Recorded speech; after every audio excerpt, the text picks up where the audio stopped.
এরপর লিয়া আখতার আপনি লিখেছেন সূরা মুলক যে কোনো সময় পড়লে এর ফজিলত পাওয়া যাবে নাকি তাহাজ্জুদের পর পড়তে হবে?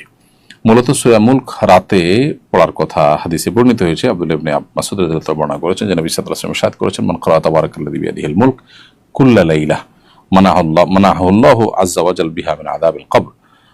নবী সাল্লাল্লাহু আলাইহি ওয়াসাল্লাম বলেছেন, কেউ যদি প্রত্যেক রাতে তাবারাকাল্লাযী বিয়াদিহিল মুলক পড়ে আল্লাহ তাআলা তাকে আযাবের কবর থেকে রক্ষা করবেন। এই যে হাদিস যেটি সূরা নাসাঈতে বর্ণিত হয়েছে, সেই হাদিসের আলোকে পুরো রাতের অংশের মধ্যেই সূরা মুলক আদায় করলেই তেলাওয়াত করলেই আপনি ফজিলতের ভাগীদার হবেন। এর জন্য কোনো সময় নেই যে রাতের শেষ অংশ বা প্রথম অংশে পড়তে হবে, এরকম কোনো কথা বর্ণিত হয়নি। এটা রাতের যে কোনো অংশ পড়লে আদায় হয়ে যাবে। তবে তাহাজ্জুদের পরে পড়তে হবে এরকম কোনো বাধ্যবাধকতা নেই।